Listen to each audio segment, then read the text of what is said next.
அண்ணல் நபிகள் நாயகத்தின் போதனைகளை அனைவரும் கடைபிடித்து வாழ்ந்தால் இந்தியா அமைதி பூங்காவாக திகழும் என இஃப்தார் விருந்து நிகழ்ச்சியில் முதலமைச்சர் செல்வி ஜெயலலிதா தெரிவித்தார்.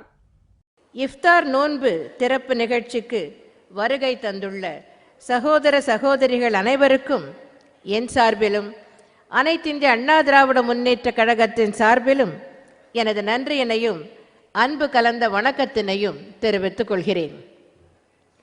ரமலான் என்று அழைக்கப்படும் நோன்பு காலம் இஸ்லாமியர்களின் வசந்த காலமாகும். நோன்பிருத்தல் என்பது இஸ்லாத்தின் ஐம்பெரும் கடமைகளில் ஒன்றாகும். நோன்பிருத்தல் இறைவனின் அளவற்ற அன்பையும் அருளையும் பெற்று தருகிறது.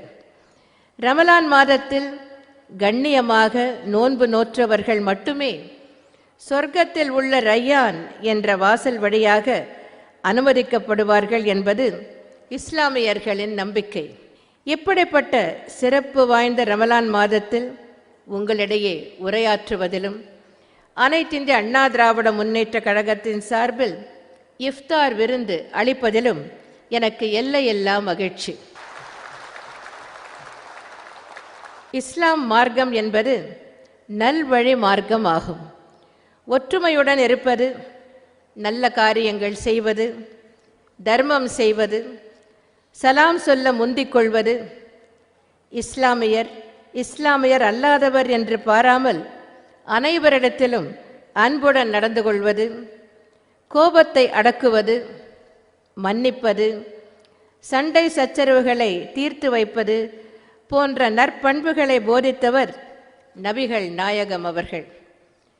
நபிகள் நாயகம் அவர்கள் நற்பண்புகளை மட்டும் நமக்கு போதிக்காமல் தீயவர்களையும் நல்வழிப்படுத்தியவர். ஒரு சமயம் ஒரு கூட்டத்தில் நபிகள் நாயகம் அவர்கள் பேசிக்கொண்டிருந்தார்கள். அந்த கூட்டத்தில் ஒரு குடிகாரர் எழுந்திருந்து நபிகள் நாயகத்தை பார்த்து, எனக்கு இஸ்லாத்தில் இடம் உண்டா என்று வினவினான். உடனே பக்கத்தில் இருந்த ஒருவர், இஸ்லாத்தில் குடிகாரருக்கு இடம் கிடையாது என்று சொன்னார்.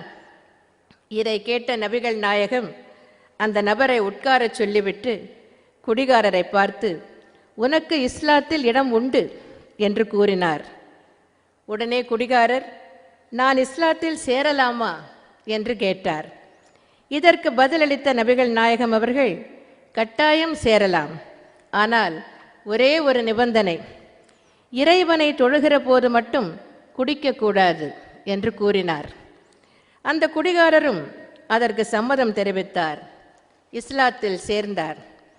தொழுகைக்கு போகிற போது மட்டும் குடிக்க முடியாத நிலைமை அவருக்கு ஏற்பட்டது. சிறிது நாட்கள் கழித்து அந்த நபரை பார்த்த நபிகள் நாயகம் அவர்கள், காலையில் மட்டும் தொழுதால் போதாது, மாலையிலும் தொழ வேண்டும் என்று கூறினார். 2 வேளையும் தொழுகைக்கு போக ஆரம்பித்த அந்த நபர் 2 நேரமும் குடிக்காமல் இருந்தார். பின்னர் சிறிது நாட்கள் கழித்து மேலும் பகலிலும் ஒரு முறை தொழ வேண்டும், அந்தியிலும் ஒரு முறை தொழ வேண்டும் என்று அந்த நபரிடம் கூறினார் நபிகள் நாயகம். பின்னர் அந்த நபர் 5 வேளையும் தொழ ஆரம்பித்து விட்டார். அதனால் அவரால் நாள் முழுவதும் காலை முதல் மாலை வரை குடிக்க முடியாமல் போய்விட்டது. ஒரு நாள் தொழுகைக்கு போய்கொண்டிருந்த அந்த நபரை பார்த்து, இறைவனை தொழப்போகிற போது மட்டும் குடிக்காமல் இருந்தால் பயனில்லை, இறைவனை தொழுதுவிட்டு வந்த பிறகும் குடிக்காமல் இருக்க வேண்டும் என்று கூறினார் நபிகள் நாயகம். கடைசியில் அந்த நபருக்கு குடிப்பதற்கே நேரமில்லாமல் போய்விட்டது. இறைவனிடம் தொடர்பு வைத்துக் கொள்ள வேண்டும் என்பதே நல்ல பழக்க வழக்கங்கள் வரவேண்டும் என்பதற்காகத்தான். அனைத்து மதங்களும் இதைத்தான் நமக்கு போதிக்கின்றன. நபிகள் நாயகம் அவர்கள் நற்பண்புகளை போதித்தது மட்டுமல்லாமல் அதன்படி வாழ்ந்தும் காட்டியவர். நபிகள் நாயகம் அவர்களின் போதனைகளை அனைவரும் கடைபிடித்து வாழ்ந்தால் இந்திய நாடு அமைதி பூங்காவாக விளங்கும் என்பதை தெரிவித்துக் கொண்டு அனைவருக்கும் எனது இனிய ரம்ஜான் நல்வாழ்த்துக்களை மீண்டும் ஒரு முறை தெரிவித்துக் கொண்டு, அண்ணா நாமம் வாழ்க, புரட்சித் தலைவர் எம்ஜிஆர் நாமம் வாழ்க என்று கூறி விடைபெறுகிறேன். நன்றி, வணக்கம்.